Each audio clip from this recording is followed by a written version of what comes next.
Assalamu alaikum guys, how are you? Hope you are all doing good. ரொம்ப நாள் கழிச்சு video போட்டிருக்கேன். இன்னைக்கு கூட உங்களுக்காக சூப்பரா செய்யக்கூடிய ஒரு ரெசிபியை தான் நான் கொண்டு வந்திருக்கேன். நம்ம சேனல்ல ஸ்ரீலங்கன் ஸ்டைல் வட்டலப்பம் எப்படி செய்யறதுன்னு கூட இருக்கு. வேணுங்கிறவங்க போய் பார்த்துக்கோங்க. இன்னும் வரக்கூடிய வீடியோஸ்ல நிறைய ரெசிபிஸ் உங்களுக்காக நாங்க அப்லோட் பண்றோம்.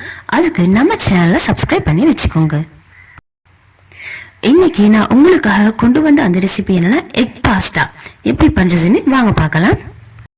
பாஸ்தா ஒரு 1 கப் எடுத்துக்கோங்க. அதை இந்த மாதிரி தண்ணீர் நல்லா கொதிக்க வைக்கணும்.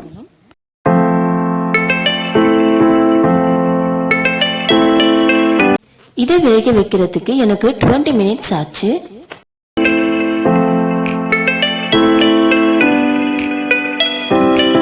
இதுக்கு முதல்ல நாங்க சின்ன கேரட், பாதி வெங்காயம், பாதி தக்காளி, ஒரு கொத்து கருவேப்பிலை,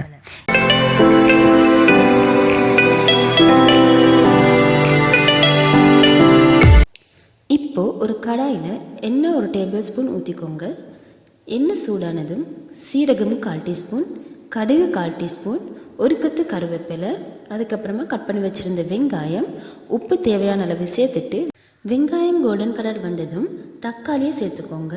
இப்போ இதில் நாம் துருவின கேரட் இதையும் இதில் சேர்த்துடலாம்.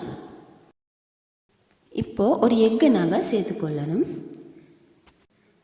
எக்கு சேர்த்ததும் அதுக்கப்புறமா நாம் வேக வச்சிருந்த பாஸ்தாவையும் இது கூட நாங்கள் மிக்ஸ் பண்ணிக்கொள்ளணும். நல்லா மிக்ஸ் பண்ணிக்கோங்க. சூப்பரான எக் பாஸ்தா ரெடி ஆயிடுச்சு. நீங்களும் இதை உங்கள் வீட்டில் செஞ்சு ட்ரை பண்ணி பாருங்கள். இந்த ரெசிபி உங்களுக்கு பிடிச்சிருந்தா நம்ம சேனலை சப்ஸ்கிரைப் பண்ணுங்கள். இதே மாதிரி உங்களுக்காக நிறைய ரெசிபிஸ் கொண்டு வரேன்.